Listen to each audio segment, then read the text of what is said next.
Aikwe Naknamalita, and this is my channel, The Midnight Librarian. Today I will be talking about the 22 books that disappointed me in 2022.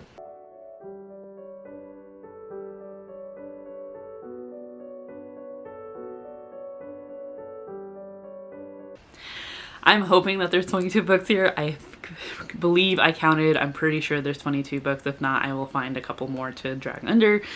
These are in the only order that these are going to be in is when I read them. So I have my book tracker here, courtesy of Allie from Hardback Hoarder, which I will also be using her 2023 book tracker, which if you're ever looking for something to track books with, I highly suggest. She puts a lot of work into it and I really love it, particularly this 2023 version. So a little shout out there. But in terms of the disappointing books, they're not, like I said, they're not in order from like least worst to most worst and whatever. It's just how I'm tracking them per month. So I ended up highlighting my worst books of the month, as well as my favorite books of the month. And this time around, we're gonna look at my most disappointing. I'm sure you've heard it in a bunch of other worst books of 2020. Excuse me. I'm sure you've heard it in the other worst books videos of 2022. Yeah, I will just say real quick, disclaimer, just because I didn't like these or found problems with them is not a reflection on you as a reader. If you did love them, we all have differing opinions. That's what makes this world go round. Ultimately, if you have a problem with me disliking one of your favorite books, then that's a you problem, not a me problem. So yeah, there we go. Okay, so let's get into the books. Like I said, they're in no particular order, other than they're in order of when I read them. So for January, it was my first 1-star of the year, and that was A Flicker in the Dark by Stacey Willingham. This is about a psychologist who seemingly has the perfect life and is really happy, only to find out she's not, because of something that happened in her past. Her dad was convicted of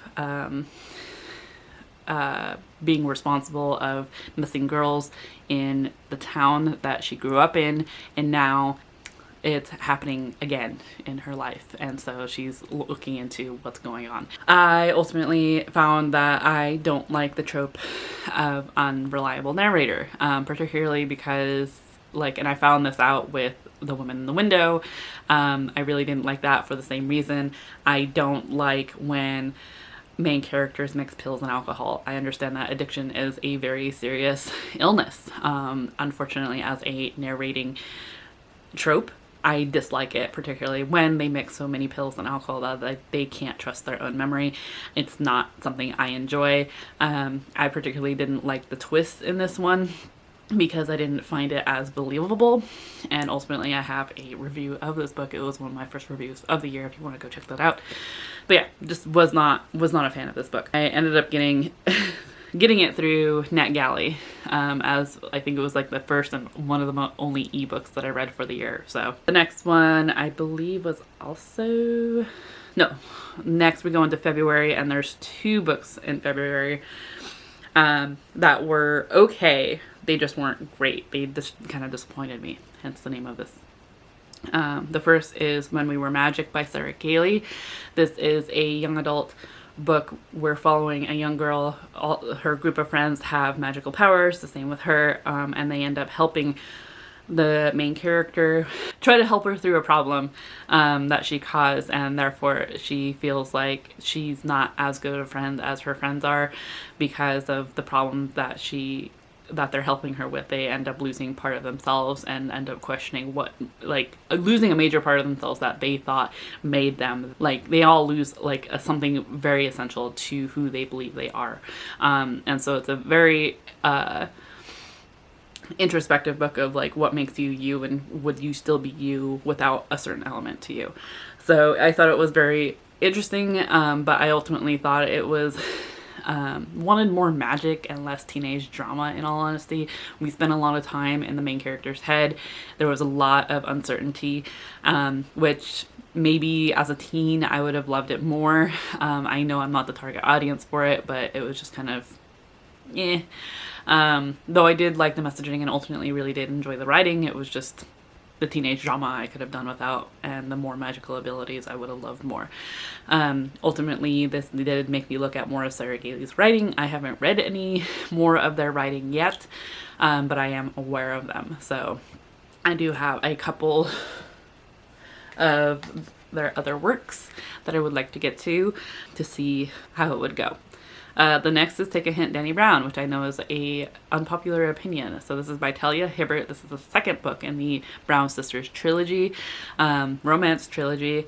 So I will say that if I had read Get a Life, Chloe Brown in the same year, that would be the lowest rated one in the trilogy. But because I read Get a Life, Chloe Brown in 2021, not 2022, unfortunately, that means Take a Hint, Danny Brown is the lowest rated of the year in terms of that trilogy. So Take a Hint, Danny Brown. I loved Danny. I loved her confidence, her behavior. So basically Danny is the middle child of the Brown sisters. She is a Black feminist witch who teaches at a college, and she flirts with a security guard. They have a good back and forth. He's wanting to ask for more.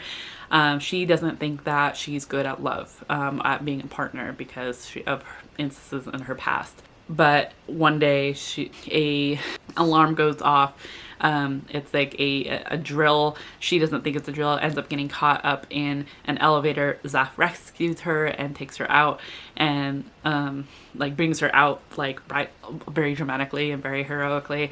And they find that people think that they're dating, and they decide to go along with that, mostly because Zaf has a program teaching young kids to play a sport and also to be able to connect with their feelings. I ultimately love Zaf. I love Zaf's character. Danny, I ultimately enjoyed. I loved their back and forth. My problem was the third act breakup. I thought it was very overdramatic and I didn't connect with it at all. I particularly really did enjoy Eve's story. I connected with hers a lot better and found that her third act breakup was a more believable to me. Danny's not so much. Though I do agree with essentially everyone else in saying that Zaf was the best love interest out of the three books. I did not enjoy Red at all, mostly because he reminded me of an ex, so that whole book was like an issue for me. Zaf I absolutely loved. And whoever's love interest is Eve's tends to be forgettable. No, I can't remember his name. No one seems to be able to remember his name. And he did have some problematic elements, but ultimately, like I said, I enjoyed Eve's growth, really. I also have a full review of this entire series that I will have linked below as well if you want to go check that out. Next is March, and that is I also have two for this month as well. The first is Packing for Mars, The Curious Science of Life in the Void by Mary Roach. Mary Roach, I'm finding, is just not the writer for me. I do have one more book that I would like to read from her, and I'm trying not to go into it thinking that I'm already going to dislike it, because I'm finding that I just don't like her writing style. Mary Roach is a nonfiction writer. The great thing about nonfiction is that the title basically gives you the synopsis of what the book is about. So Packing for Mars, Science of Life in the Void, basically it's answering some questions that you might have about living up in space. This was the whole purpose of this book by Mary Roach. My issue with Mary Roach's writing is that she tends to insert herself a lot in her books, and I don't like it. I don't think she does it in a way that is fluid with her writing. It's very distracting. She makes little comments here and there. that I found that a lot of people find funny, and I just find distracting and irritating, because she has a certain perspective that she's going in with, and she thinks that you should have this perspective as well. Rather than showing you why she has this perspective, she just straight like assumes that you have it. And so her comments are, I think, can be distasteful and presumptuous, and I don't like them. So like I said, I have one more book that I would like to read from her, and basically this is going to be the make or break book. But I did not like Packing for Mars. The next is The Nest by Cynthia Dupree Sweeney. I talked about this in my 12 books in 12 months review. I ultimately just, this is a book following four siblings that are expecting an inheritance from their father. They were aware of this inheritance, but their father made it so that they wouldn't gain this inheritance until the youngest sibling turned like 30 or 35. Basically because he didn't want them expecting this inheritance. He wanted them to be able to live within their means and just have this inheritance be like a nice bonus. Unfortunately, none of the siblings were able to do this. They all expected that inheritance, are living their lives in expectation of this inheritance. And then only for when the inheritance ends up being presented, it's way less than they expected, because one of the siblings fucked up, and their mom had to pay out some of the inheritance to fix the problem. And so now they're looking at this sibling who fucked up like, you owe me. And we kind of just delve into their lives, how they got into the positions that they were in, and there you go. And I believe this is set in New York, which is a hit or a miss for me, and this time it was kind of a miss. I can't tell you any of the siblings' names. Basically, all the supporting characters I found more interesting than the siblings themselves. So, like, I'm pretty sure one of the siblings had twin daughters, and one of which was exploring her sexuality, and the other was, both of them were essentially exploring their sexuality, because one of them found that she likes girls, and so the other was trying to figure out, well, because I'm a twin, does that mean I like girls too? So there was that aspect that I found really interesting. There was another aspect in which the girlfriend of the sibling who fucked up is exploring her feelings, how she tends to go back to him, why does she go back to him, and those aspects I really enjoyed. The sibling stories themselves I could care less about. I thought they were spoiled, and just spoiled privilege, white people who expected something that they didn't necessarily earn. So yeah, I'm still trying to debate if I like anything to do with inheritance. Okay, so now we're into April, and for that, unfortunately, the first is a children's book that I just didn't enjoy, and that is Small Night and the Anxiety Monster by Manka Kasha. So I like the idea of this. The art was really cute. I ultimately just didn't enjoy it because there's essentially a small night. So there's many ways that this could be taken. I don't quite know how to explain this, because it's a children's book, it's easy to spoil. But essentially there is a child who their parents expect them to be a princess, and they don't want to be a princess, they want to be a small knight. They want to fight monsters. I'm not sure if it's a book with the messaging of transgender. It very well could be. My issue is one of the monsters is an anxiety monster, and Small Knight has to go to all these other monster types and ends up making friends to try to figure out how to fight the anxiety monster. And ultimately the resolution was not good in my opinion, because, and this is the spoiler for it, the book basically says to bottle up anxiety monster and keep it on a shelf so that you can keep it, like, you can keep watch, and so it doesn't get out of control again. And that to me wasn't great. To just bottle up your anxiety is not a solution I would want to have messaged out to children. I wanted a better solution of whether the small knight goes to their parents and explains the anxiety monster and they talk through it. but not bottling it up. Something different. So yeah, that was a major letdown for me. The next was Anatomy, a Love Story by Dana Schwartz. This one was one of my most anticipated reads for 2022. And it's a gorgeous cover, but it was kind of a predictable story. We are following a young girl who is in, I believe, Scotland or England. This is like an alternative, this is like a historical fiction where she's actually in a well-off family. She wants to be an anatomist or a doctor, and it's during a time when women, that's not a thing.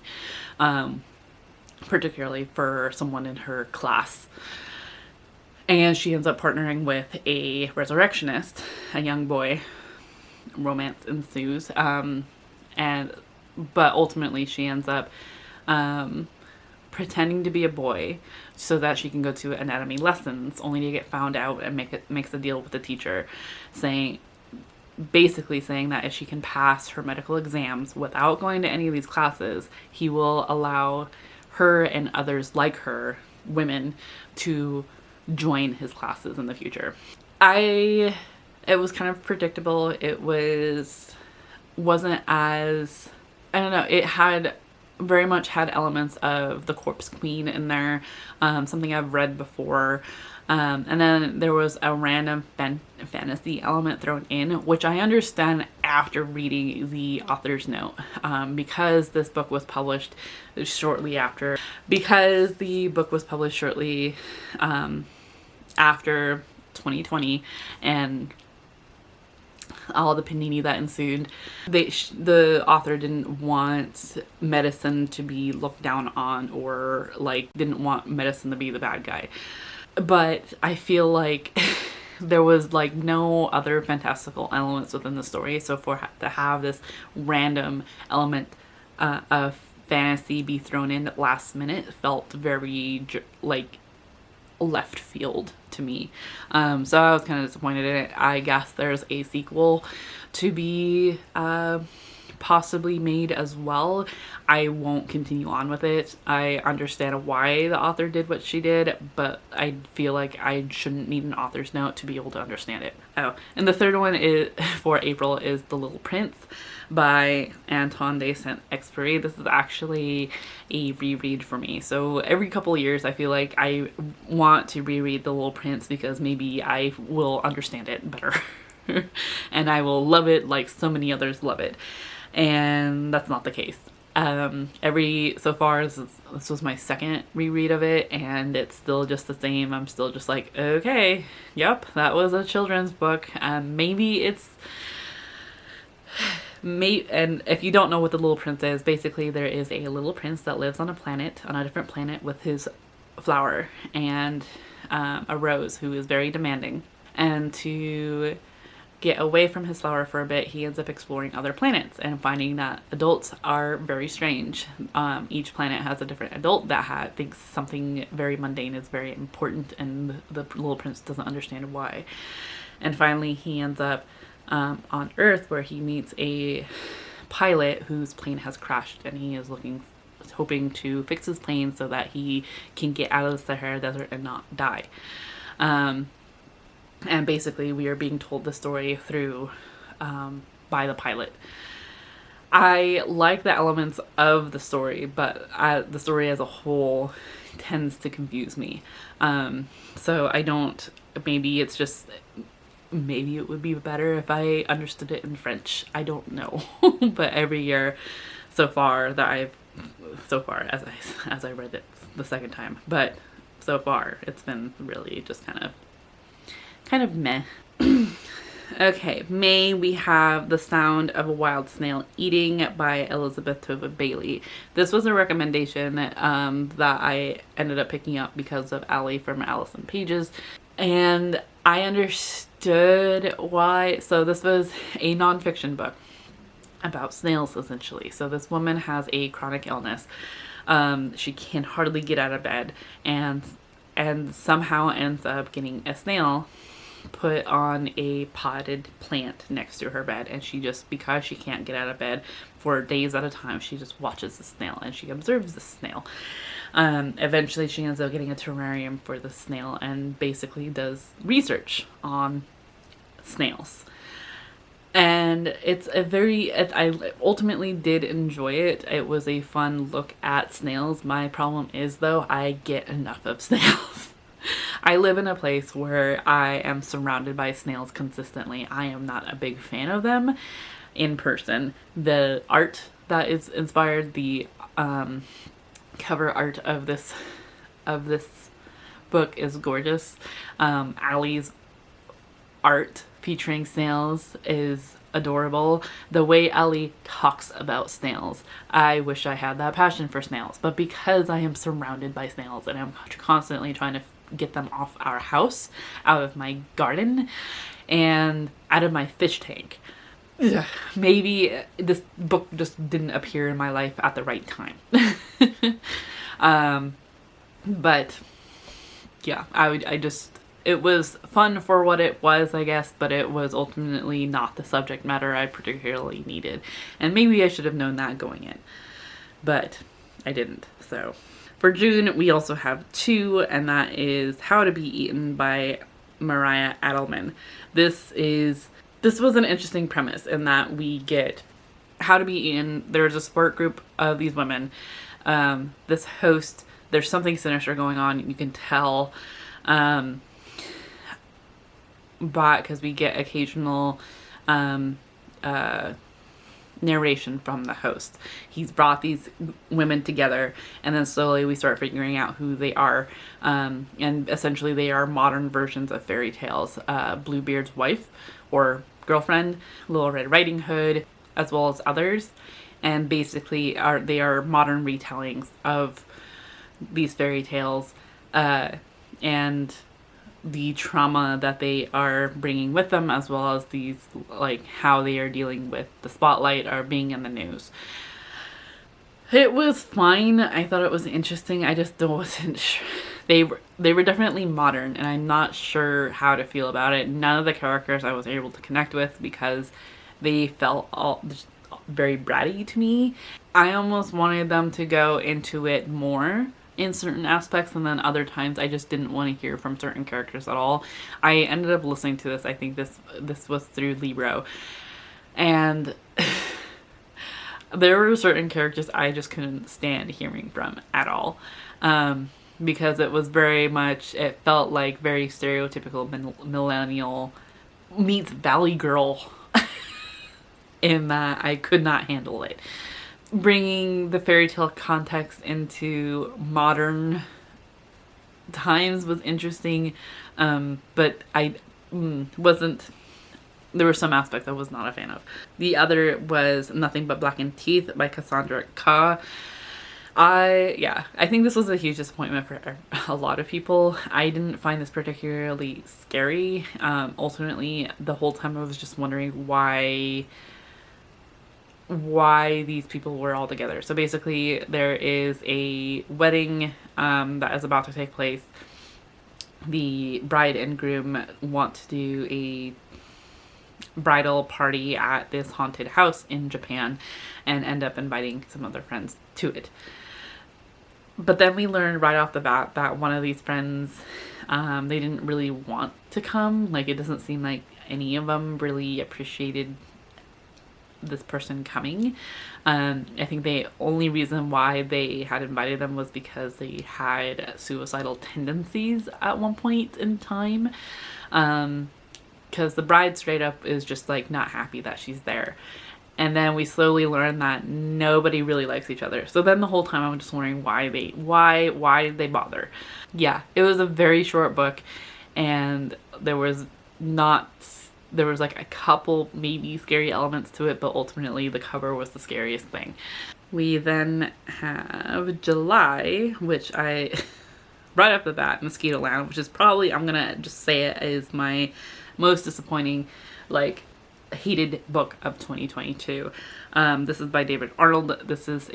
We are following Mim, who has moved to Mississippi to be with her dad and her new mom, or her new stepmom, who she doesn't like.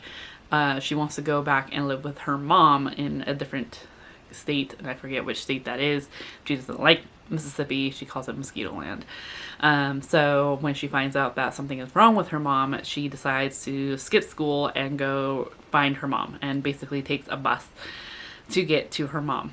We meet a lot of folks along the way, and ultimately this book is problematic because it has cultural appropriation, as well as treating people with Down syndrome like animals or like children. I went into a full review of this. I have it posted if you want to go check that out, but ultimately I was really just irritated with this book. Not only with those two elements particularly, I'm like underlining those, but also because there were elements to this book as well that there were times where I didn't understand that we were out of Mim's fantasy, that the bus flipped and people died, and this is real life now. It has been real life. This is not a fantasy. Okay, when did that happen? So I think also that the folks that were trying to explain away the cultural appropriation in the reviews was really problematic, and speaking for Indigenous folks, saying that the cultural appropriation was okay and Native folks should get over it because it has to do with mental illness, and if it makes someone feel better, then whatever, that Indigenous people would probably be okay with it.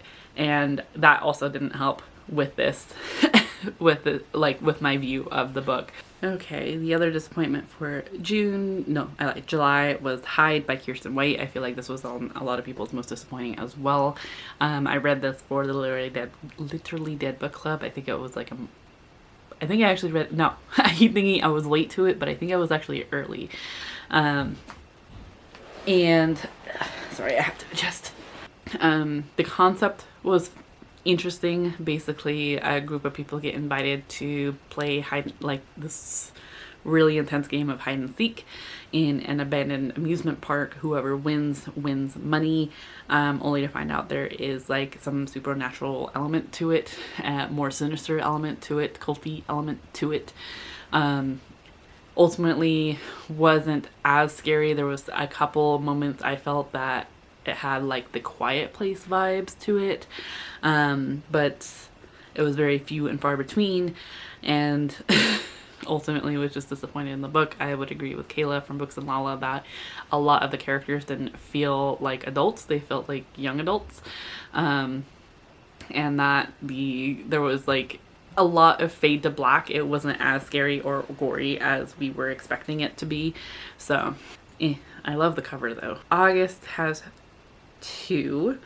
The first is The Martian by Andy Weir. Actually, so I did enjoy this. I just have a feeling that I wouldn't have enjoyed it if I didn't watch the movie first. There was a lot of science elements to it, which is to be expected. If you don't know The Martian, we are following Mark Watney, who ends up essentially being abandoned on Mars. Not on purpose. His crewmates think he's dead. And so therefore he needs to figure out how to live on Mars with the stuff that is available to him. And ultimately I did enjoy it. It just wasn't as enjoyable as I expected it to be. And ultimately because I feel like a lot of the elements that I was reading, I could picture the movie. So I feel like if I hadn't watched the movie, I wouldn't have liked it as much as I did. So it was just a slight disappointment. The other is Black Tide by K.C. Jones. This was a book that I buddy read with Bear from Et Brody. And I was interested in reading it because it proclaimed that it was A Quiet Place meets Cujo, which I've never met Cujo or never read Cujo, but I am finding that I am seeking something that has the Quiet Place element to it. And this didn't quite, I guess it did. Basically, we are following this young woman who ends up house sitting for someone along the coast of Oregon, ends up flirting and having a one-night stand with her neighbor, only to go to the beach, get stuck there, and find out that there's aliens that are on the beach all over Earth right now, killing people. They are invisible aliens, and they are really good at hearing. So this one just felt kind of ridiculous and a little campy. Yeah, it was just kind of silly, in all honesty. There weren't really moments where I was scared. There was moments where I did feel for the characters because they were stuck in a hot car, and that is one of like the most uncomfortable situations. I hate getting into overheated cars. It like gives me goosebumps because I am uncomfortable so bad. It was just kind of ridiculous, as well as like the unneeded sex scene at a really weird time, trying to tell a 6, 7, 8-year-old how to drive stick shift through like a phone. It was just really ridiculous to me. So yeah, I mean, it was fun for a buddy read, but it was just kind of ridiculous. For September, we only have one disappointment, and unfortunately it was another anticipated 2022 release, and that is The Undead Truth of Us by Brittany S. Lewis. This one, we are following a young girl a teenager, I think she's at the end, she just graduated, so a young adult, young woman who her mom ends up dying. She's going through the grief and loss of her mother dying, but before her mother dies, she ends up seeing that her mom turned into a zombie and doesn't understand why, because no one else saw that. And now this main character is seeing that other people turn into zombies, and she can't quite understand why because no one else is seeing it. So she's wondering about her mental health. Because her mother died, the main character moves in with her aunt in this apartment complex. A young man ends up moving into the apartment complex as well with his family. And our main character sees him turn into a zombie and then turn back into a human, and so she's curious how he does that and what his deal is, so she befriends him because she wants to find out more, and so on. She wants to get to the bottom of this. She is very much into John Green, Vincent van Gogh art. I think this is for a particular person. It just wasn't necessarily for me. I really enjoyed like the elements of it, but I think it was very misleading in that the zombies are metaphorical, and I don't think a whole lot of people knew that going in. So it was very disappointing going into this book expecting like a zombie apocalypse and not getting that. I did enjoy what the zombie metaphor was for. I just feel like the pacing of this was very slow. I had thought about DNFing it a couple of times. We don't get any progress until the last little bit of the book. And then we get major progress in a rapid amount of time, and we even know the solution and we're going to use it like right away. And I feel like if it was brought to us sooner in the book, earlier in the book, and there was like more of a collaboration in terms of trying to figure out what was the solution for it, I think it would have been better. As it was, the look on grief and loss I thought was really nice. The emotion and the messaging was really good. I felt that grief and loss, it really touched on some emotional feelings that I have had and have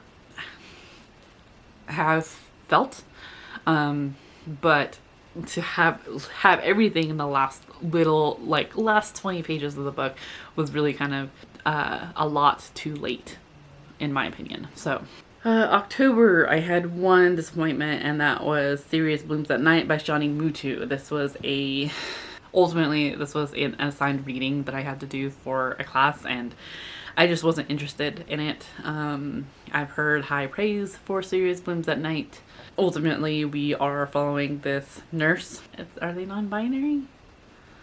Or gender fluid nurse who ends up taking care of this elderly lady. They're in a I believe it's a made-up island in the Caribbean. this elderly lady who was suspected of killing someone. There's just a rumor, and apparently nobody likes her, but it's because nobody understands her. She is very hard.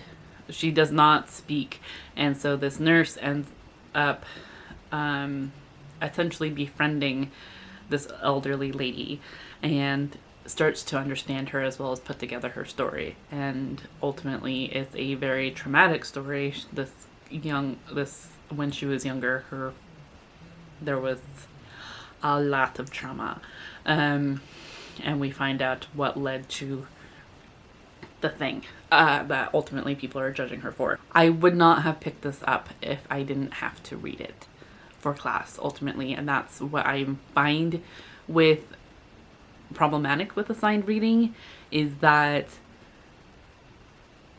basically as soon as it is assigned, I don't really want to read it, because reading assigned books is not fun in my opinion.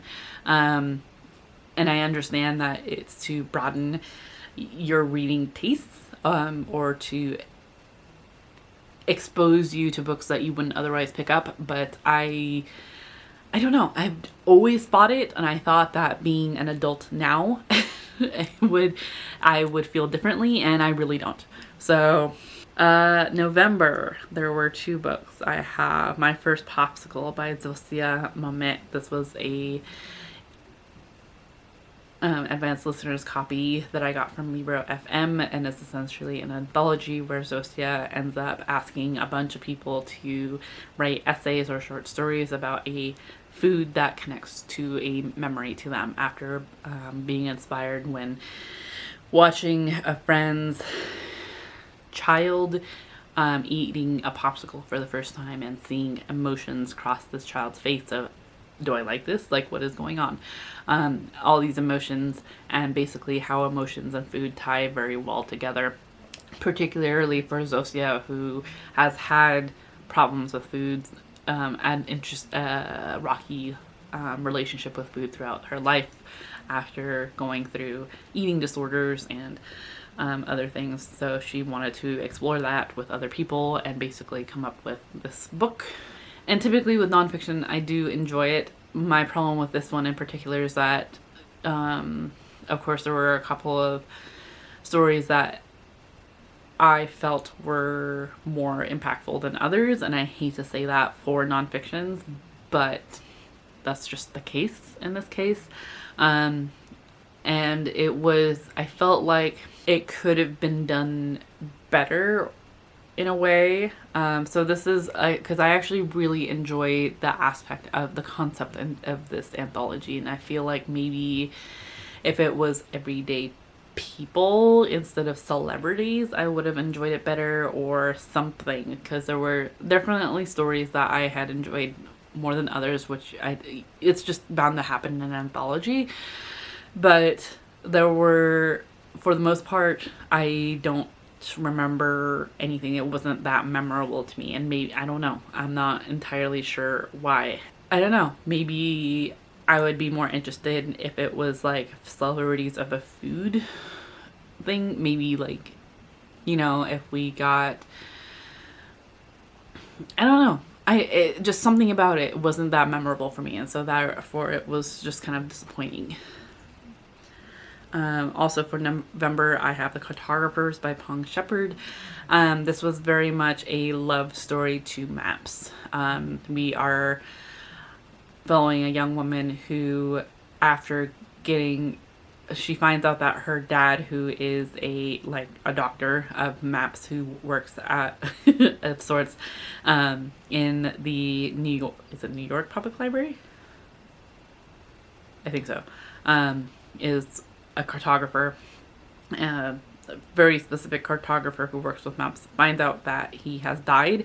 She is estranged from him after he fired her from her dream job in the New York Public Library, and basically put a line through her name through, basically she could not get a job in cartography, a respectable job in cartography after that. So she is, but when she goes to his office, she ends up finding a map, a very seamless, like, non-memorable map, but it's memorable to her because it's the map that got her fired. It's basically just a road map, a common road map from like the 1970s. So she looks into why this map was important, essentially, and this mystery behind it. There was a fantastical element to this book that felt very, I don't know, it was almost too mundane to be fantasy, but not mundane enough to be magical realism, if that makes any sense at all. Basically, it was this weird middle ground where it felt over dramatic to me. Even the villain felt over dramatic to me, to the point where I think he had a monologue where he was talking about why he was doing what he was doing. But he was like pitted out to be the villain before we even really got to know who he was. Really, it was just like we were just expected to know that he was the antagonist the whole time, and that he was bad, but there wasn't much to back it up with until the very end, so it felt very dramatic the whole time. But ultimately, I enjoyed the talk on maps. That was about it. And then for December, I am filming this before the end of the year, but that's an assumption that I am going to finish the last 2 books I'm in the middle of, and that's before the end of the year, and that hopefully they will be okay and not part of this disappointing books of the year. So for December we have, and then my final disappointment for 2022 was The Legend of Sleepy Hollow by Washington Irving. Read by, and I'm only saying that because there's so many narrations, because I've borrowed this from my library. This one particularly was narrated by Anthony Heald, and the only Legend of Sleepy Hollow element of Legend of Sleepy Hollow that I had before was the movie with Johnny Depp and Christina Ricci. And for some reason that was a very, like, I particularly remember it as a kid because I remember being scared as hell. I remember being scared out of my wits about this movie because of the witch sister that was living in the woods. I thought it was fairly scary to me. Growing up, it then felt very romantic.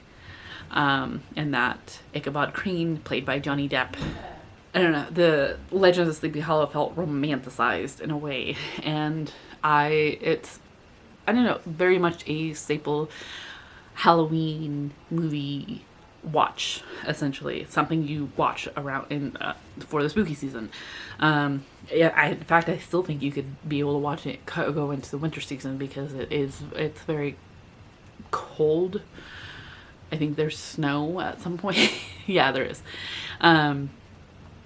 But the story I thought was very developed for the movie, but then listening to The Legend of Sleepy Hollow, the book, ultimately I was disappointed in how Ichabod Crane is actually perceived as just as this teacher who ultimately wants this fair lady, Katrina, because she has very sexy feet and ankles. And yes, she's very fine looking lady, but ultimately it's her wealth that he'd be getting once he married her, the state, the food. That's one thing that I did enjoy about this book, was that the description of food was very nice. I really enjoyed that description, but ultimately Ichabod Crane, I feel like it was a very very eye-opening in terms of what he was after. And I understand that this book was originally written in 1820. And that's what marriage was. It was like a prosperous thing in terms of women were property, and you were able to marry into property, not only the woman but what the woman had in terms of property. And it's very disappointing. It was just, it was definitely a thing of its time, and I would have to say that that time was disappointing in terms of how men viewed women, and their sexy ankles and their sexy property, and being able to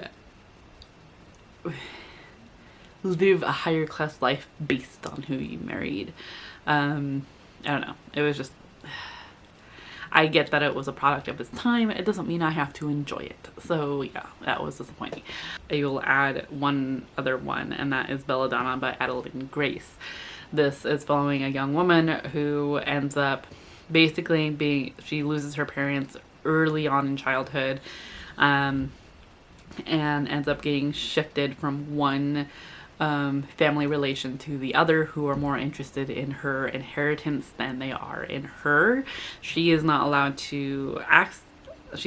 access to this inheritance until she comes of age, and when her most recent relation ends up dying, she ends up being invited by these well-off relations to come and live with them. Unfortunately, when she gets my camera stopped recording. I don't know when it stopped recording. But basically when, I forget what her name is too at this point. When the most recent relation ends up dying and she gets invited to this relation who's very well off, she thinks this is the time in her life where she can finally enter into society properly, because she has this outlook that she needs to have proper education, as well as in terms of being a lady and being presented properly, to be married into society, married off into well-to-do society. So, but when she gets to these well-to-do, well-off family member's house, she realizes that the that the wife of the estate has been murdered or poisoned. She has died. Has recently died, and the patriarch of this house is not taking it well and throwing ragers, essentially, and kind of just embarrassing the family. She soon realizes that the wife was poisoned and is trying to solve this murder mystery, and ultimately she is irritated because death has essentially followed her, and death is personified in this book and is essentially a love interest. And I ultimately really enjoyed Death as a character, but what I didn't like was the amount of time it took in this book for the main character to forgive Death, because the whole time it's supposed to be this like love or hate to love relationship, and it takes forever for the main character to finally understand what's going on, because I swear in every chapter it felt like there was growth within the chapter, and then the next chapter we'd start over, and it's like it was taking so long. As well as, for some reason, and it may have just been the timing of it, but of course the name of it being Belladonna, the poison that was used was Belladonna. And the timing of reading this book, I was reading a book on poisonous plants, one of which was belladonna. And so despite the fact that death is personified and that our main character can see ghosts, I get that it's a fantasy, but the symptoms that the characters had after having belladonna was not the symptoms that belladonna actually gives people. So like in the book, it's like they're essentially having mouth sores, they are vomiting, their tongue is like rotting off, and that is not the symptoms of belladonna. Belladonna is a nerve agent. So for some reason that bugged the heck out of me, as well as just the main character. I don't know if I will continue on in the series because the next one is foxglove, which is also a poisonous plant. So we shall see, mostly because I did purchase the physical copy of this book, particularly the UK version. I did not like the US version, despite the beautiful naked cover. I would have to look at the dust jacket the whole time and I didn't like it, so I purchased this UK version. But I really did enjoy the character of Death and how Death was personified. His character was great. I actually ended up really enjoying too how the narrator ended up narrating him. It was very sexy. But yeah, ultimately the main character pissed me off the whole time. And yeah. Anyway, so yeah, that is the 22nd book, disappointing book of 2022. If you were disappointed by any of these, let me know in the comments. If you have others that you were disappointed in, I want to know. But no spoilers, just in case, down in the comments below. Otherwise, if you have made it this far, I know this was a long video. It was a lot of books that I was disappointed in 2022. Let's leave a purple heart because I still have Belladonna's book in my mind, so let's leave a purple heart in the comments down below. Otherwise, be sure to give this video a thumbs up, subscribe if you have yet to do so already, and I hope that you are in the mental mindset to enjoy reading, to enjoy your life right now, and I will see you in another video very soon. Chew.